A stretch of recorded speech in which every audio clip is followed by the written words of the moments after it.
Assalamualaikum warahmatullahi wabarakatuh. Adik-adik semua, berjumpa lagi dengan Pak Safari di channel YouTube Ruang Pendidik. Pada kesempatan kali ini, untuk kelas 6, kita akan belajar Akhlakul Mahmudah atau Akhlakul Karimah, yang biasa kita sebut dengan akhlak yang terpuji atau akhlak yang baik. Pada kesempatan kali ini, kita akan belajar berbaik sangka, toleran, dan lain sebagainya. Adik-adik semua, yuk kita belajar bersama-sama.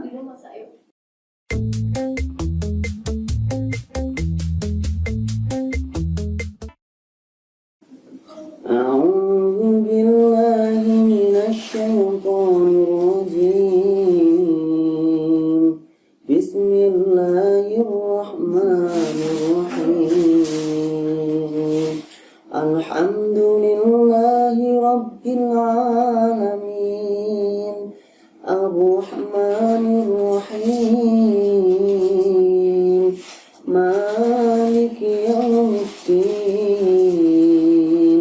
Iyyaka na'budu wa iyyaka nasta'in. Ihdinas siratal mustaqim. Siratal ladzina an'amta 'alaihim ghairil maghdubi 'alaihim waladdallin. Amin. Demikian tadi kita telah berdoa bersama-sama. Semoga doa yang kita panjatkan membukakan pintu hati dan pikiran kita untuk mendapatkan kepahaman. Oke, adik-adik, adakah yang tahu apa itu sangka? Dalam bahasa Indonesia, Kamus Besar Bahasa Indonesia, sangka itu dugaan, perkiraan. Itu ya adik-adik. Jadi berbaik sangka kita harus selalu menduga yang baik-baik. Lalu apakah ada dalam surah Al-Quran perintah untuk berbaik sangka? Tentunya ada ya. Kita lihat dalam Quran surah Al-Hujurat ayat 12. Ya ayyuhalladzina amanu jtanibu katsiran minadh-dhanni inna ba'dadh-dhanni ismu. Artinya, hai orang-orang yang beriman, jauhilah kebanyakan prasangka atau kecurigaan. Karena apa? Karena sebagian dari prasangka itu dosa. Ini dilanjut lagi dalam hadisnya Nabi Muhammad. Iyyakum wa dhanna fa inna dhanna akdzabul hadis wala tajassasu. Berhati-hatilah kalian dari prasangka buruk, karena sesungguhnya prasangka buruk itu adalah sedusta-dusta perkataan, dan janganlah kalian memata-matai. Jadi jelas ya bahwa kita dilarang untuk menuruti prasangka buruk. Dengan kata lain, kita harus berprasangka baik. Itu ya adik-adik.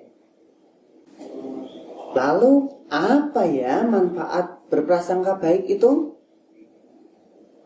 Dan bagaimana ya berprasangka baik itu?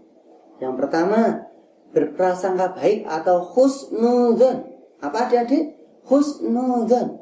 Husnudzon kepada Allah. Contohnya meyakini bahwa semua ketetapan Allah adalah baik dan mengandung hikmah. Nah, gitu ya.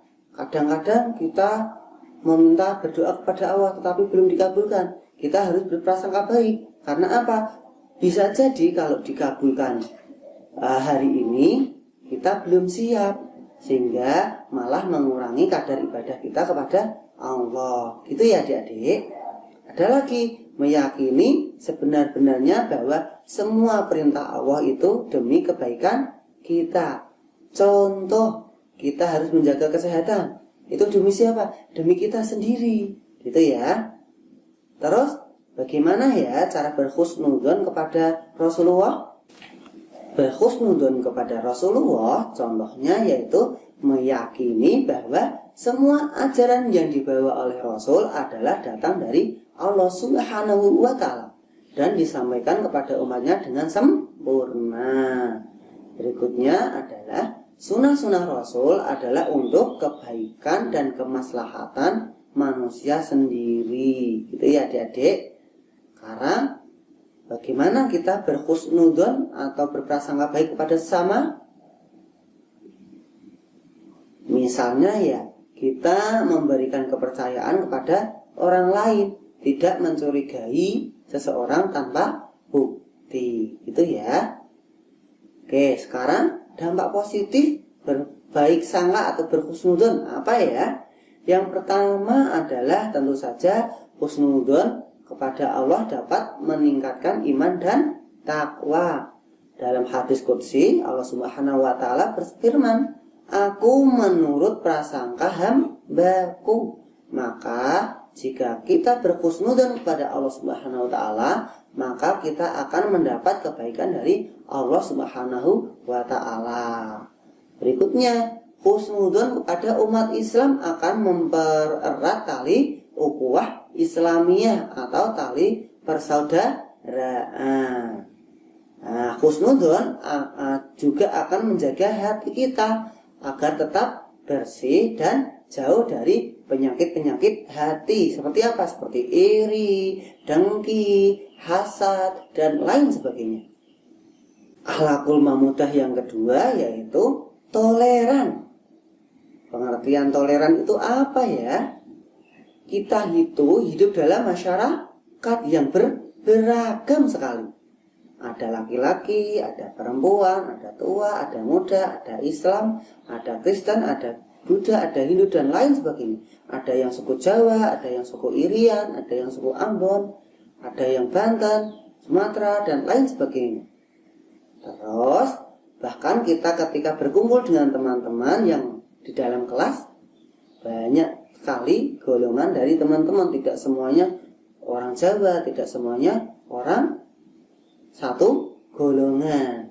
Nah, dalam suasana hidup yang demikian, maka kita perlu bersikap toleran, ya.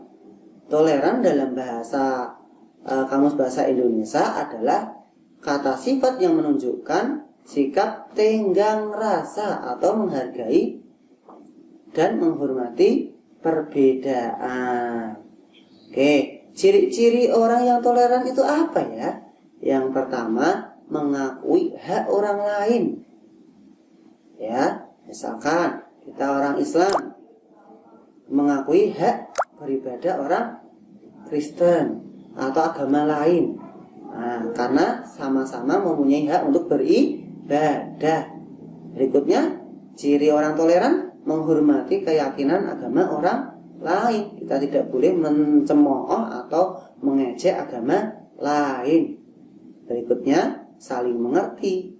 Dan yang terakhir ada kesadaran dan kejujuran. Contoh sikap toleran kepada pemeluk agama lain apa ya dan bagaimana ya? Yang pertama, kita tidak boleh memaksa orang lain mengikuti agama kita. Ya. Yang boleh adalah memberitahukan tentang kebenaran. Selanjutnya terserah mereka ya. Berikutnya, memberikan kesempatan kepada mereka untuk melaksanakan ibadahnya sesuai dengan tuntunan agama masing-masing. Yang ketiga, tidak menghina atau mencela sesembahan yang lain. Berikutnya, tidak merusak tempat ibadah agama lain. Al-Quran dalam surah Al-Kafirun menjadi dasar bahwasanya umat Islam itu selalu toleran kepada yang lain. Bagimu agamamu, bagiku agamaku. Toleransi yang diperbolehkan di semua sisi kecuali di toleransi dalam hal ibadah. Maksudnya apa? Tidak boleh mencampur adukan ibadah agama satu dengan agama yang lain. Sikap toleran terhadap teman, bagaimana contohnya? Ya misalnya kita menghormati pendapat yang berbeda dengan kita. Kita tidak memaksakan pendapat kita kepada orang lain. Kemudian sikap contoh toleran. Kemudian contoh sikap toleran kepada tetangga misalnya apa? Tidak mengganggu ketenangan dan ketentraman tetangga. Tidak membakar petasan yang memekakkan telinga ketika apa? Ketika tetangga lagi tidur, disumetin mercon, kaget toh? Itu ya, adik-adik. Karena manfaat positif sikap toleran, tentu banyak sekali manfaat dari sikap toleran yang pastinya akan terwujud suasana yang harmonis di antara masyarakat. Berikutnya manfaatnya yaitu terjaga hak-hak dan kewajiban masing-masing. Ya. Berikutnya tentu saja mempererat tali persaudaraan dan tali silaturahmi serta meningkatkan kerjasama. Hormat dan patuh kepada orang tua, guru, dan anggota keluarga. Sebagai seorang muslim, kita harus memiliki rasa hormat, sayang, dan patuh kepada orang tua, kepada guru, dan anggota keluarga. Orang tua adalah orang yang mengasuh dan membesarkan kita, sedangkan guru adalah orang yang mengajarkan kita membaca, menulis, dan ilmu lain sebagainya. Sudah sepantasnya ya kita itu menghormati dan mematuhi nasihat guru. Allah Subhanahu wa Ta'ala mengingatkan kita dalam Al-Quran surah An-Nisa ayat 36, yaitu, dan sembahlah Allah dan janganlah kamu mempersekutukannya dengan sesuatu apapun, dan berbuat baik kepada kedua orang tua, karib kerabat, anak-anak yatim, orang-orang miskin, tangga dekat dan tetangga jauh, teman sejawat, ibnu sabil, dan hamba saya yang kamu miliki. Sesungguhnya Allah tidak menyukai orang-orang yang sombong dan membanggakan diri. Dalam hadis ada tentang mendukung untuk berbuat baik kepada orang tua, yang artinya barang siapa yang berbuat baik kepada orang tuanya akan menjadikan ia sebagai orang yang paling baik dan akan dipanjangkan umurnya. Jadi ketika kita berbuat baik kepada orang tua, Allah Subhanahu wa Ta'ala akan memanjangkan umur kita. Oke ya adik-adik semua, bagaimana cara hormat dan patuh kepada guru atau orang tua?